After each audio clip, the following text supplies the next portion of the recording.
Assalamu alaikum wa rahmatullahi wa barakatuh. Ekigambo ky'olwaleero njagala tukijjemu ekyokuyiga. Olunaku lumu anna al-Ma'muna buna Harun ar-Rashid. Ma'mun mutabani wa Harun ar-Rashid yali asoma omusomesa nga amusomesa. Naye mu kusoma kwe omusomesa n'agenda n'akwata embooko n'amukuba min ghairi sababi nga tewali nsonga yonna emukubya. Kati nga wamanyi abaana bano Abawarabu kyava amubuuza limadha darabtani, lwaki onkubye? N'amubuuza lwaki onkubye. Omusomesa n'amugamba tombuuza buuzeyo bya kisiru, n'asirika. Kati wayita akaseera n'addamu n'amubuuza ne lwaki wankuba nga sina nsonga gye nkoze. Omusajja n'amuddamu nafsa shay, ekigambo kyennyini tombuuza buuza bya kisiru, ng'omusomesa yamuddamu ne falamma mada 20 sanata, wamala okuyita emyaka 20. Owulira bulungi, wamala okuyita emyaka 20 ng'oyo omwana akuze. Tawalla Ma'mun mansib al-khilafa, yafuna obukulembeze. Taata afudde, gundi afudde, n'afuna obukulembeze. Naye amala okufuna obukulembeze, abamu ku baasooka okujja gy'ali nga bwe mumanyi enkola y'abantu yalimu omusomesa oyo. Kati omusomesa bwe yajja najja gy'ali, omwana ono yamugamba sigenda kubeera nga nkukolako, njagala ombuulire lwaki wankuba embooko nga siina kye nkukoze.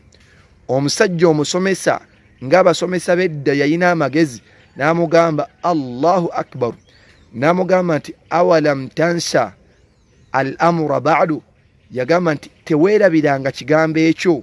Owuli omusomesa amubuuza teweerabiranga kigambo ekyo. Omwana yamuddamu n'amugamba nti wallahi nkulayirira Allah ma kuntu li ansa dhulmaka, yagamba nti nno nali sisobola kwerabira buli azaamanya bwe wankolako nga wankuba embooko nga sina kyekkoze. Omusajja wuli akyamugamba omusomesa yalina amagezi, n'amugamba nti aradtu an uallimaka anna al-madhluma. Owulira bulungi ekigambo kyamugamba, yagamba nayagala okukugamba nti anna al-madhluma la yansa, nti omuntu yenna aliazamanyiziddwa teyeerabira.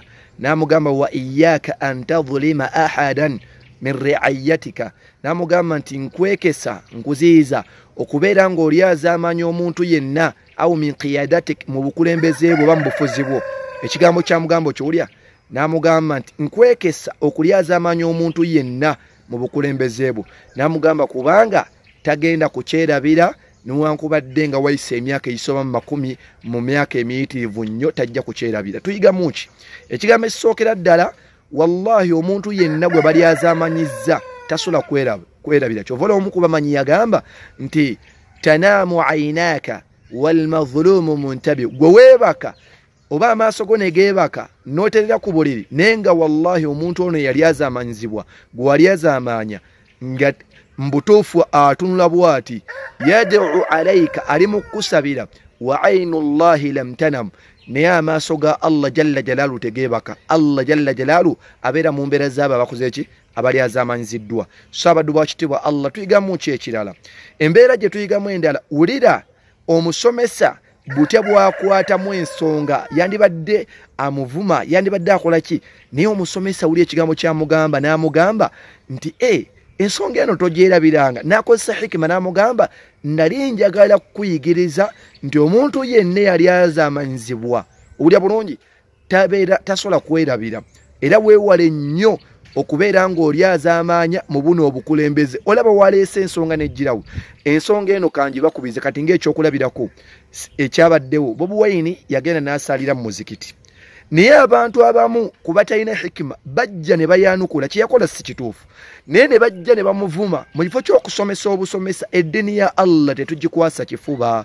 fabima rahmatin min Allahi linta lahum walau kunta faddan ghalidha alqalbi lanfaddu min hawlik, ne wandibadde ng'olina omutima gw'okiboggwe singa tekyali kisa kya Allah kyeyateeka ku bantu abo, wallahi tewandifunye yasiramuka. Oyo nabbi Allah gwagamba ud'u ila sabili rabbika, kola abantu okujja ku kkubo lya Allah bil hikma, yasosa hikima magezi goyino sosa wal maw'idati al hasana n'olubuli olulungi lwaki basembe ekigambo ekyo diqqata ta'bir olubuli olulungi mwali muki mwe mbeera obujulizi ososa kukosa magezi awo obujulizi obujjo kenenule bw'okozesa obujulizi nga tunakuteeka mu magezi wallahi oyinza obutakenula bulungi kati abaddu ba Allah mbagamba mwayina busomesa bulungi nga temuvuma abamu era nebaza abamu kuba walimu abakwata ensonga eyo kisajja kikulu naye abamu ne muvuma ne mukola mutya singa bukesencha nga Allah jalla jalaluhu awadde kyagulanye entebe oba muntu yenna wallahi nojja ng'olina obwetaavu